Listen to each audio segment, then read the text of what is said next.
बार जल्दी से हमारे सहयोगी अनुज के पास चलते हैं जो कुपवाड़ा में मौजूद हैं। अनुज, आपके पास वहां से क्या ग्राउंड रिपोर्ट है, वहां पर क्या जानकारी है, और मस्जिद पर हमला किया है पाकिस्तान ने, यह भी खबर आ रही है। जी बिल्कुल, कुपवाड़ा में रात के वक्त से ही लगातार फायरिंग और शेलिंग जो है वो पाकिस्तान की तरफ से की गई। इस वक्त हम जिस घर में मौजूद है, तस्वीरों के जरिए हम आपको दिखाएंगे कि किस तरीके से इस घर को टारगेट किया गया। यहाँ पे रात को करीब 3 बजे के आसपास जो है शेल आया, जिसकी वजह से पूरा घर का एक हिस्सा जो है बुरी तरह से डैमेज हो गया।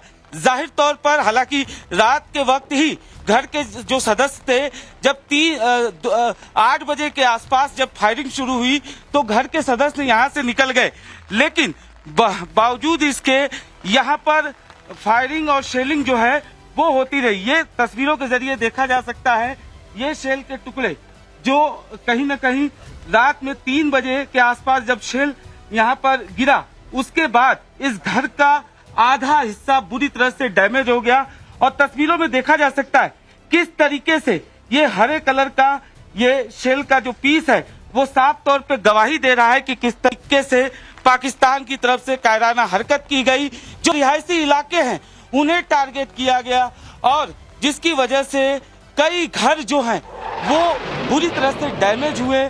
साथ ही साथ कई जो इलाके के लोग जो थे, कई दुकानें जो हैं वो बुरी तरह से डैमेज हुई। इस घर की बात करें तो आपको हम तस्वीरों में घर दिखाएंगे कि किस तरीके से ये घर पूरी तरह से डैमेज हुआ। हालांकि जो घर के सदस्य थे वो रात के वक्त यहाँ से निकल गए थे, जिसकी वजह से गनीमत इस बात की रही कि उनको किसी तरीके का नुकसान नहीं हुआ। अब हम आप ठीक है अनुज, आप तस्वीरें दिखा रहे हैं और ये सारी तस्वीरें जो आप देख रहे हैं ये आपको बता रही है कि पाकिस्तान जब पैनिक मोड में है तो इस तरह की हरकतें। आप देखिए वहां पर जरा एक बार पूरी ये तस्वीर दिखाइए, एक तरफ मस्जिद पर हमला, दूसरी तरफ आम आदमी के घरों पर हमला। देखिए कैसे पाकिस्तान ने हमला किया है। ये सिविलियन को टारगेट कर रहा है पाकिस्तान, सिविलियंस को। ये आप तस्वीरें देख रहे हैं। हमारे साथ दिनेश जी भी हैं। दिनेश जी, आपके हिसाब से ये जो पाकिस्तान कर रहा है सिविलियंस को टारगेट करना, अच्छा सिंह साहब हमारे साथ हैं। सर, आपके हिसाब से ये जो पाकिस्तान कर रहा है ये पैनिक मोड में तो कर रहा है, लेकिन अपने लिए और दिक्कत पैदा कर रहा है। दुनिया देख रही है कि तुम सिविलियंस पर हमला कर रहे हो। इसमें कोई दो राय नहीं है। पाकिस्तान अभी एक बेवकूफों की तरह, बेवकूफ देश तो है ये पहले, और जिस तरीके से अपने आप को इसने पैर कुहाड़ा मारा है, मैं तो कहूंगा ये एक खुद चल के गए पहाड़े के पास और मारा है इन्होंने। इनको ये समझ नहीं है कि इनके देश में क्या हो रहा है। अभी बलूच जो है वो उन्होंने अपनी कमान संभाल ली है, क्योंकि इन्होंने 2 डिवीजन जो थे इनको वहां से हटाने पड़े। वो एरिया पूरा अनकवर हो चुका है बलूचिस्तान का, और उन्होंने इनके ऊपर कोयटा के और जितने आजू बाजू के इलाके हैं वहां पे अटैक करना शुरू कर दिया। सर, मैं आपके पास लौटूंगा। इस वक्त एक और बड़ी खबर, ऑपरेशन सिंदूर लगातार जारी है और मोदी सरकार लगातार एक्टिव। पाकिस्तान पर प्रहार के बीच मोदी सरकार लगातार मीटिंग्स कर रही है। हर बड़े विभाग की मीटिंग चल रही है, बताया जा रहा है। रक्षा, गृह और वित्त मंत्रालय की बैठकें चल रही हैं, सीनियर अधिकारियों के साथ मीटिंग्स चल रही हैं। प्रधानमंत्री खुद एक अपडेट पर नजर रख रहे हैं। रक्षा मंत्री लगातार जानकारी ले रहे हैं सीडीएस से। गृह मंत्री अमित शाह जो हैं वो कल रात से फुल एक्टिव हैं और वो हर जगह बात कर रहे हैं। इसके अलावा जो हमारे विदेश मंत्री हैं एस जयशंकर, उन्होंने पूरी रात दुनिया के अलग अलग जो बड़े देश हैं उनको भारत ने जो रिएक्ट किया है उसकी जानकारी दी है और ये स्थिति स्पष्ट कर दी है कि भारत अभी रुकेगा नहीं। पाकिस्तान अगर ऐसी हरकतें करेगा तो ये सब चलता रहेगा। अमित के पास एक बार चलते हैं। अमित, ये बड़ी मीटिंग्स का दौर क्या संकेत है? ये अभी चीज लंबी चलेगी, ये लड़ाई लंबी चलेगी क्या?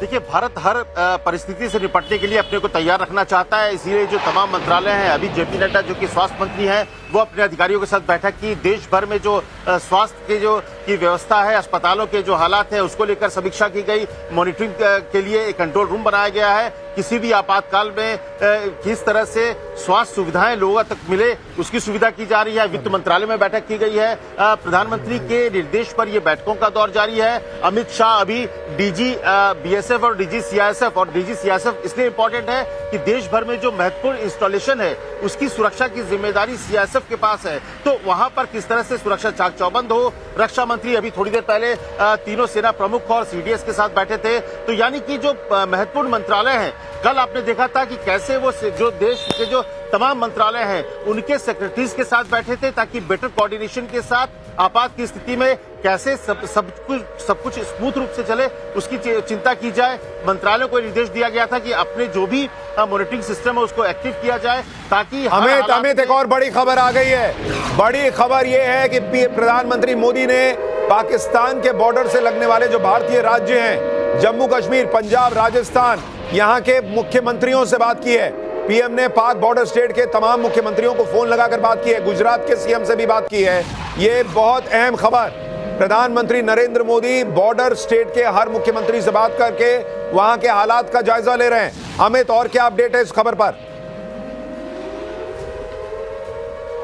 जी हाँ, देखिए, भले ही आज आपको 7LKM जो उनका निवास है वहां पर सन्नाटा दिख रहा हो, लेकिन अंदर प्रधानमंत्री पिछले पूरे रात भर जो बॉर्डर पर पाकिस्तान की तरफ से अघोषित युद्ध की कोशिश की गई उसकी जानकारी लेते रहे। तो अभी दिन में वो लगातार मुख्यमंत्रियों से बात कर रहे हैं। वहां पर जो बॉर्डर के हैं, वहां पर जो आसपास के हालात है उसके बारे में जानकारी ले रहे हैं। किस तरह की सुविधाओं की जरूरत है, सरकार उनको हर उस तरह की सुविधा मुहैया कराने को तैयार है। पूरी केंद्र सरकार की जो व्यवस्था है उनके साथ है। और खास करके जो फोकस एरिया है कि जो बॉर्डर के आसपास जो रिहायशी इलाके हैं, जो सिविलियंस हैं, उनकी सुरक्षा सुनिश्चित कराने की बात भी प्रधानमंत्री ने कही है कि सेना तो पाकिस्तान को जवाब देगा, लेकिन जो हमारे देश के सिविलियंस है उनकी सुरक्षा सुनिश्चित की जाए। इस पर राज्य सरकारों को फोकस करना है। वहां पर जो स्वास्थ्य सुविधाएं या दूसरी जो मूलभूत सुविधाएं हैं उसको कैसे एक्टिव रखना है, ताकि अगर हालात बिगड़ते हैं, निश्चित तौर पर आज की रात मैं बोल रहा हूं सुशांत, एक चीज मुझे किसी एक बड़े अधिकारी ने इस बात की जानकारी दी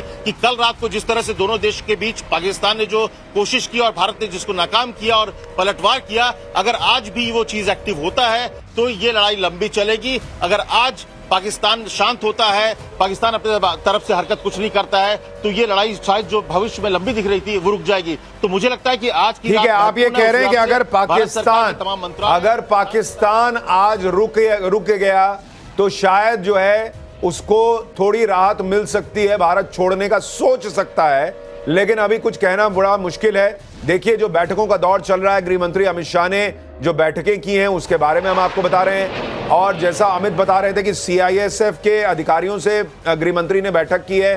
सीआईएसएफ के पास बड़े बड़े जो भारत के संस्थान हैं उनकी रक्षा की जिम्मेदारी है। ऐसे में भारत हर तैयारी करके बैठा है, क्योंकि पाकिस्तान को जब कुछ समझ में नहीं आएगा तो पैनिक मोड में अपने आतंकी भेजेगा, ये भी कर सकता है। और कल कई आतंकी भारत ने मारे भी हैं। ये एलजी मनोज सिन्हा जो हैं वो भी बॉर्डर पर पहुंचे, उरी पर।